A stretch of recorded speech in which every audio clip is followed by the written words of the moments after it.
waiting for your birth, your growth, and the finality of today. Boss, why are you doing this? Why? To make the world one again. The world used to be whole. But with the end of the Second World War, the philosophers began to fight amongst themselves, and the world was torn apart. The Cobras, my comrades who trained and fought alongside me, were torn apart as well. The foibles of politics and the march of time can turn friends into enemies just as easily as the wind changes. Ridiculous, isn't it? Yesterday's ally becomes today's opposition. And this Cold War? Think back. When I was leading the Cobras, America and Russia were fighting together. Now, consider whether America and Russia will still be enemies in the 21st century. Somehow I doubt it. Enemies change along with the times, the flow of the ages, and we soldiers are forced to play along. I didn't raise you and shape you into the man you are today just so we could face each other in battle. A soldier's skills aren't meant to be used to hurt friends. So then what is an enemy? Is there such a thing as an absolute timeless enemy? There is no such thing, and never has been. And the reason is that our enemies are human beings like us. They can only be our enemies in relative terms. The world must be made whole again. The philosophers must be reunited. I will devote my skills to that purpose. And with the Colonel's money, I will achieve that end. Just as I once created the Cobras. They are my family. I may no longer be able to bear children, but I still have a family. It was November 1st, 1951. I was in the Nevada desert participating in atomic testing. The name Nevada is derived from Spanish, covered in snow, white as snow. And snow is exactly what I saw in that Nevada desert. It froze my blood white. Snake, you were an atomic test subject, weren't you? On Bikini Atoll. That's part of the reason I was drawn to you.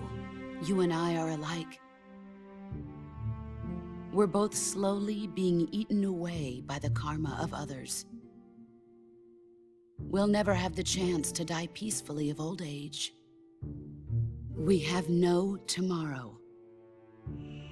But we can still have hope for the future. In 1960, I saw a vision of the ideal future from space. 3 years earlier, the Soviet Union had succeeded in launching Sputnik, the first man-made satellite in history, into orbit. This came as a huge shock to the United States. In response, America threw everything it had into its own manned spaceflight project, the Mercury program. Even as the Soviets seemed poised to send their first man into space, America was still experimenting with chimpanzees and rockets. The government wanted human data. So they secretly decided to send a human being into space. I was the one they chose. At the time, they didn't have the technology to block out cosmic rays, and whoever they sent up would inevitably be exposed to heavy radiation. That's why they chose me. After all, I'd already been irradiated once. Of course, you won't find any of this in the history books. I could see the planet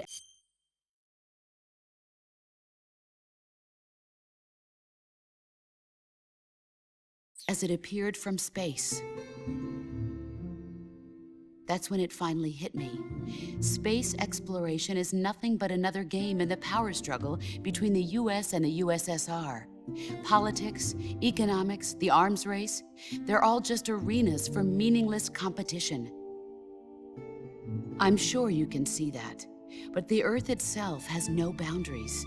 No East, no West, no Cold War. And the irony of it is, the United States and the Soviet Union are spending billions on their space programs and the missile race, only to arrive at the same conclusion.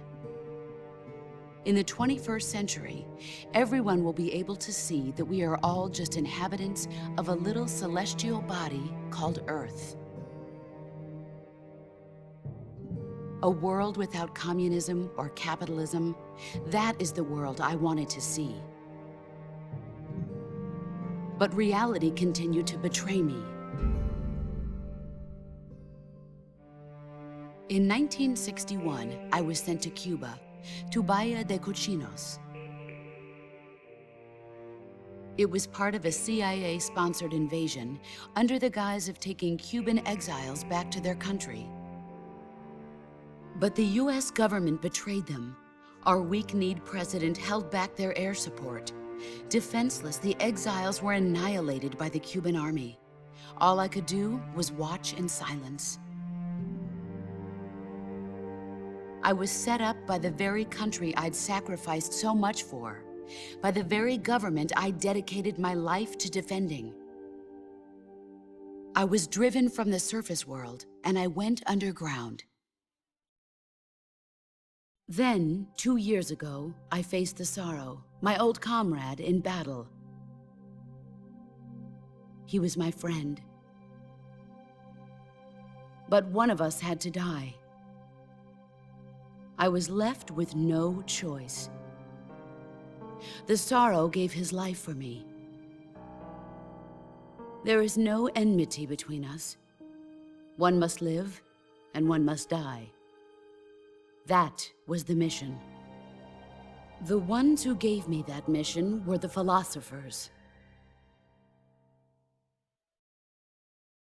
Early in the 20th century, the true holders of power in the United States, the Republic of China, and the newly formed Soviet Union gathered together in a secret meeting that would later be known as the Wiseman's Committee.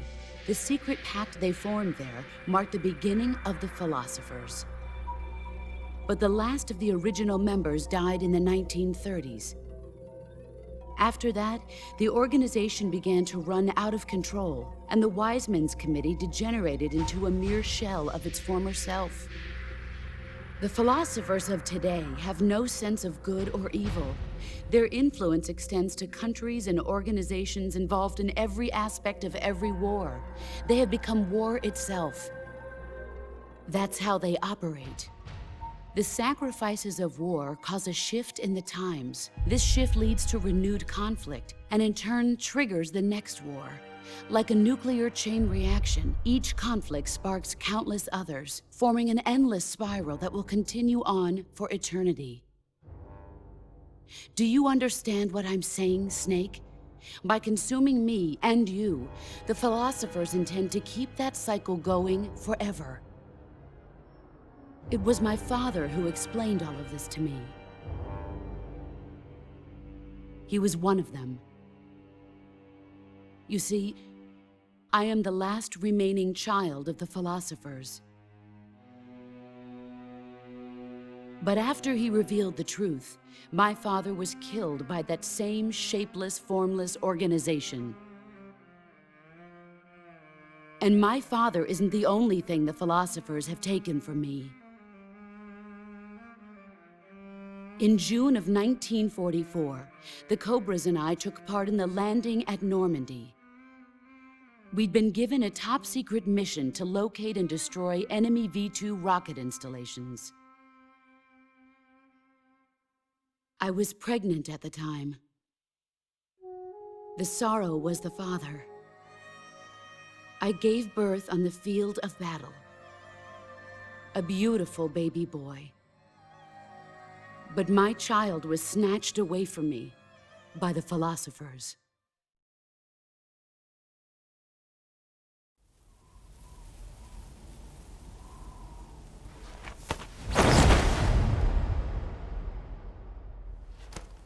Look at this scar. This is proof that I was once a mother.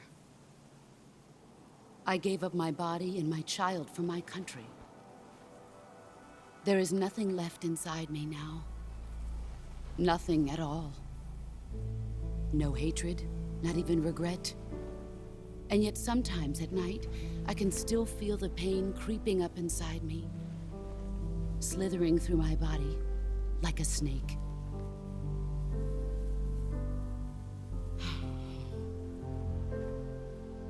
I've never talked this much about myself before. Thanks. Thanks for listening to me.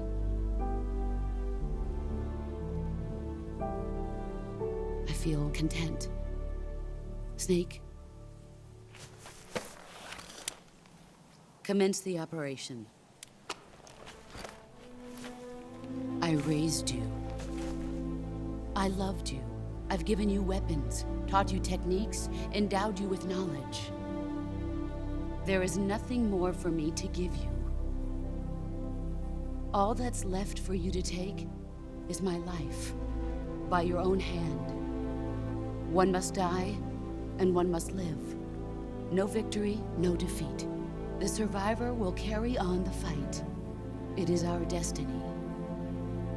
The one who survives will inherit the title of boss. And the one who inherits the title of boss will face an existence of endless battle. I'll give you 10 minutes. In 10 minutes, MiGs will come and bomb the hell out of this place. If you can beat me in less than 10 minutes, you'll be able to escape in time. Let's make this the greatest 10 minutes of our lives, Jack. Boss. You're a soldier. Finish your mission. Prove your loyalty. Face me.